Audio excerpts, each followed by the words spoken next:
Kita sebagai orang Islam meyakini ya bahwasanya semua yang terjadi di alam semesta ini semuanya sudah diatur oleh Allah Subhanahu wa taala. Tidak ada yang namanya kebetulan. Semua sudah diatur dan semua sudah ditakdirkan oleh Allah Subhanahu wa taala. Oleh karenanya Allah mengatakan, "Ma tasqutu min waraqatin illa ya'lamuha." Tidak ada satu daun pun yang jatuh di atas muka bumi ini kecuali Allah telah mengetahuinya. Semuanya kullun fi kitabim mubin. Semua sudah tercatat di Lauhil Mahfuz ya. Allah Subhanahu wa taala berfirman, "Ma asaba min musibatin fil ardi wala fi anfusikum illa fi kitabin min qabli an nabra'aha. Inna dzalika 'ala Allahi yasir. Likai la ta'sau 'ala ma fatakum wa la tafrahu bima atakum."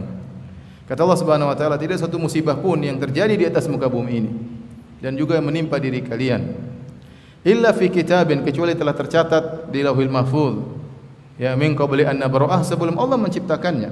Sebelum Allah menciptakannya. Inna dzalika 'ala Allahi yasir. Sungguhnya semuanya mudah bagi Allah Subhanahu wa taala ya.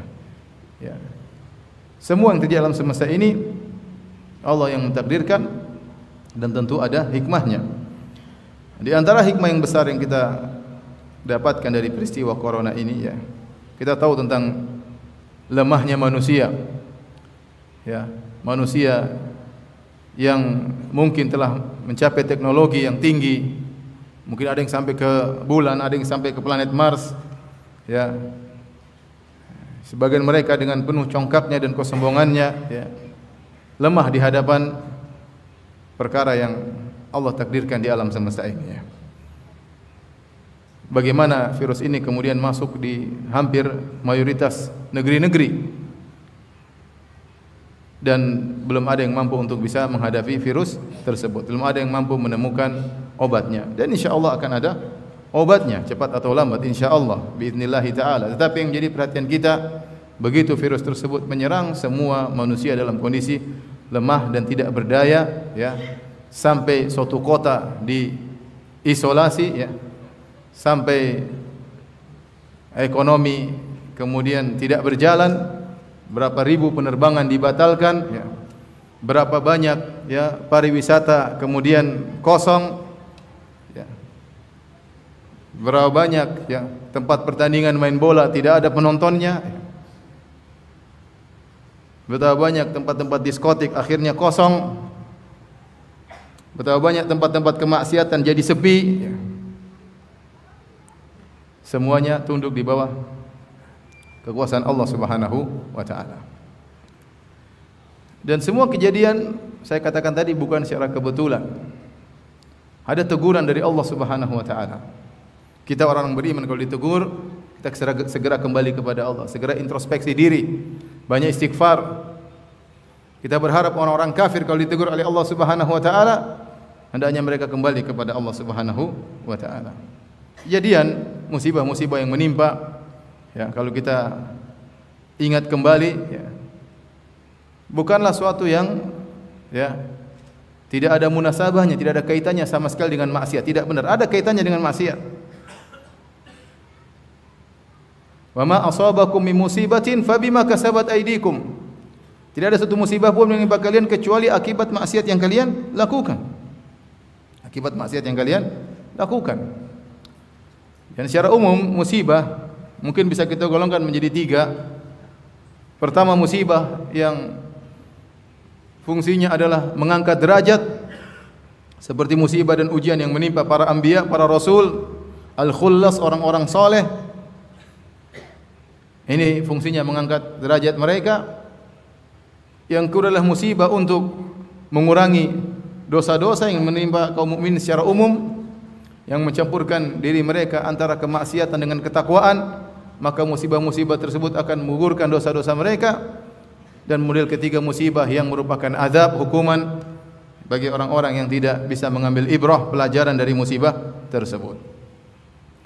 Kejadian banjir di Jakarta tanggal 1 Januari tahun baru, saya rasa bukan kebetulan. Tanggal 1 Januari saya rasa bukan kebetulan. Kemudian ya, kejadian virus corona merajalela tanggal tahun baru, 1 Imlek, ya, saya rasa juga bukan kebetulan. Sebagaimana musibah yang menimpa sebagian saudara-saudara kita, misalnya di Palu, ya, setelah terjadi acara kesyirikan, maka itu juga bukan kebetulan. Kita orang Islam tidak mengatakan itu apa? Kebetulan. Kita tidak mengatakan kebetulan. Kita bilang Allah melakukannya, ada satu hikmah di balik itu. Ada yang bisa mengambil ibrah, ada yang tidak bisa. Dan Allah telah kabarkan dalam Al-Quran, وَلَقَدْ أَخَذْنَاهُمْ بِالْعَذَابِ فَمَسْتَكَانُوا لِرَبِّهِمْ وَمَا يَتَضَرَّعُونَ. Sungguh kami telah mengirimkan hukuman kepada mereka, azab kepada mereka. فَمَسْتَكَانُوا لِرَبِّهِمْ, mereka tidak tunduk kepada Rabb mereka, وَمَا يَتَضَرَّعُونَ, dan mereka tidak merendahkan diri mereka kepada Rabb mereka. Allah berikan sekian tanda, Allah berikan hukuman. Sebagian orang tidak mau menerima, mereka menganggap hanyalah kejadian alam biasa, tidak mau mengkaitkan dengan kesalahan yang mereka lakukan. Apalagi yang ateis, yang tidak percaya Tuhan, mana mau dia kaitkan kejadian alam dengan kekufuran yang mereka lakukan? Tidak. Dengan kezaliman yang mereka lakukan? Tidak bakalan. Hati mereka telah tertutup. Famastakanu li rabbihim, sudah diturunkan azab, mereka tidak tunduk kepada Allah Subhanahu wa taala. Saya ingat ini seperti kisah Firaun. Tatkala Allah turunkan berturut-turut, fa arsalna alaihim tufana wal jarada wal kummala wad dafadi wad dama ayatin mufassalat, ya. Kami kirimkan kepada mereka tufan, yaitu banjir besar, ya. Kemudian kami kirimkan al-jarad, ya, belalang yang menghancurkan sawah ladang mereka, ya.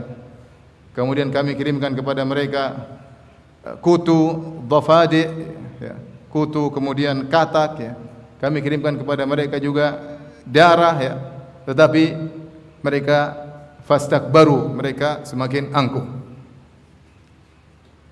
Saya tidak tahu, misalnya seorang kafir diberi hukuman kemudian menemukan obat corona, maka mungkin semakin angkuh dan semakin apa? Sombong. Tetapi orang Islam jangan seperti itu. Kita bukan orang kafir. Kita berharap mereka diberi teguran oleh Allah Subhanahu wa taala, mereka sadar untuk kembali beriman kepada Tuhan pencipta alam semesta, bahwasanya mereka lemah di hadapan Tuhan. Kesombongan mereka tidak ada manfaatnya. Jika Allah ingin menghancurkan dalam sekejap, maka akan hancur mereka. Mudah bagi Allah Subhanahu wa taala. Fir'aun yang sombong, begitu sombong, Allah lenyapkan dalam sesaat. Mudah bagi Allah Subhanahu wa taala. Setelah diberi teguran tidak berubah, Allah lenyapkan dia dalam sesaat.